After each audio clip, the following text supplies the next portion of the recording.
Video end లో ఒక funny moment ఉంటది, అస్సలు స్కిప్ చేయకు.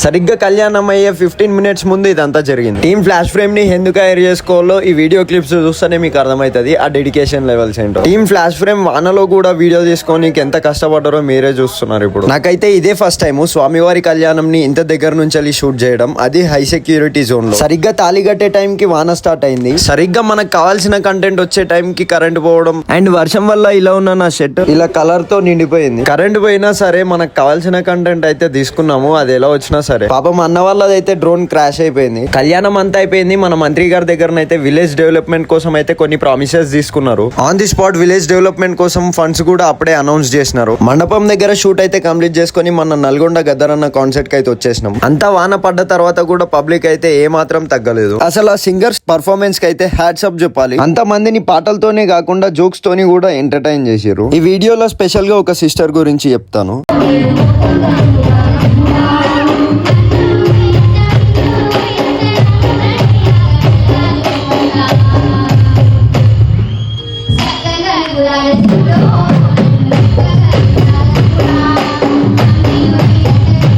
ఆ సాంగ్ పాడింది ఏ ప్రొఫెషనల్ సింగరో కాదు, she is the one from audience. Opportunity వచ్చే వరకు వెయిట్ చేయకుండా ఆపర్చునిటీని క్రియేట్ చేసుకొని తన టాలెంట్ చూపించింది. నిజంగా అంతమంది ముంగట నేను పాడతా అన్న కాన్ఫిడెన్స్ నాకు నచ్చింది. స్టార్టింగ్ లో ఒక ఫన్నీ మూమెంట్ ఉందని చెప్పినా కదా, షూట్ అంతా కంప్లీట్ అయిపోయింది. రిటర్న్ వెళ్లే టైం కి అందరికి ఆకలి అవుతుంది. సో టైం అయితే 1:30 అవుతుంది. దాబా దగ్గరికి వెళ్ళినాం. నైట్ 2 గంటలకి మా దగ్గర ఉన్న బ్యాంక్ సర్వర్స్ అయితే ఏవి పని చేయలేదు. మా దగ్గర లిక్విడ్ క్యాష్ కూడా లేదు. సో ఏం చేసినామంటే మా దగ్గర ఉన్న బ్రాస్లెట్ ఇచ్చేసినాం. బిల్ ఎంత అయింది అనుకుంటున్నారు? ఆయన 600 కి 4000 బ్రాస్లెట్ అయితే ఇచ్చేసినాం. రేపు సిచ్యువేషన్ ఏందో అర్థమైతలేదు. రేపు 9:30 కల్లా వండర్లా దగ్గర ఉండాలి. వండర్లా సిరీస్ ఎట్లయిందో నేను నెక్స్ట్ వీడియోలో చెప్తాను. ఇప్పుడు ఈ రీల్ నీకోసే ఫాలో చేసి పెట్టుకో.